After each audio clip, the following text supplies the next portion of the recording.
Hello, students. The next poem which we are going to see is Leisure.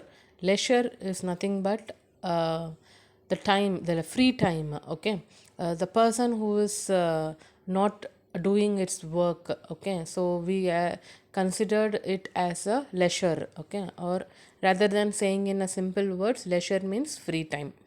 So this poem was written by W.H. Davies. Okay, so let us go through about the poet. William Henry Davis, 1871 to 1940, was one of the most popular poets of his time.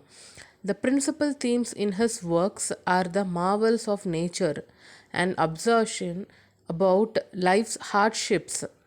We find simplicity and the use of the native tongue in his poems. Okay, so his poems were very much relative to the nature. Most of his poetry is on the subjects of nature or life on the road. It exhibits a natural, simple and earthy style. Okay, so the poet is very elegant towards the nature and he describes mostly his poems about it. So next we will see about the poem in a small information which have been given over here. Leisure by W.H. Davis is an incredible poem about taking time to look around and notice the beauty that every day holds. Okay, so Davis does a wonderful job of opening the eyes of all those who read this marvelous work. It reaches us that we need to slow our lives down and take a look around and notice the little things. So, we should take advantage of the little time that we have on this earth and pay attention to the little things. So this is about the gist which has been given about the poem by the poet. Okay, so over here they have given this couplet.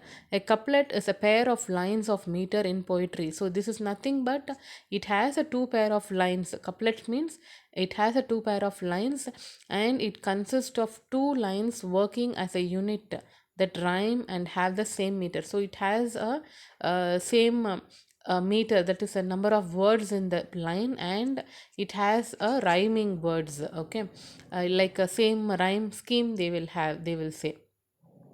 So the leisure poem has rhyming couplets. So we will see in the poem how it has been given. And leisure is a 14-line poem which is said as sonnet. Sonnet is nothing but a 14-line poem with a proper rhyme scheme. Okay, so let us move on to the poem. What is this life if full of care? We have no time to stand and stare. Okay, so here the poet starts with grief or sorrow that how the life is going through on us, and we just don't have time to stand and stare. This means that we don't have even time to stand and see the beauty of the nature. No time to stand beneath the boughs. So he's saying that we don't have even time to stand under the boughs means a large branch of tree. Okay, so we don't have that time also. And stare as long as sheep and cows. So there were, so sheep and cows are the commonly used to see animal over the in the nature. So he says that even we are not able to see the sheep and the cows going on. So no time to see when woods we pass. So he's saying that we don't even have time to see the woods when we pass through. So see the trees or the place or the nature when we pass through, where squirrels hide their nuts in grass. So he's saying that when we pass through the woods, we can able to see the squirrels who are hiding their food in the grass. Okay, so he's saying that we don't have even so much of time to see this beauty of nature.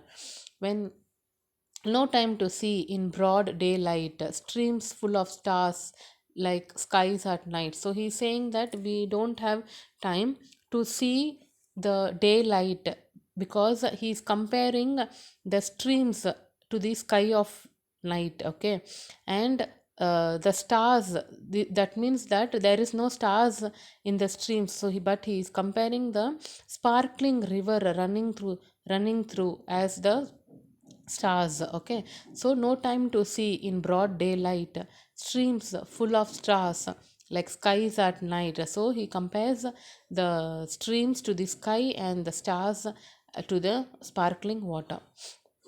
No time to turn at beauty's glance and watch her feet, how they can dance. So here he is saying that how the beauties, we are not able to see even the nature's beauty, how it dance and it smiles.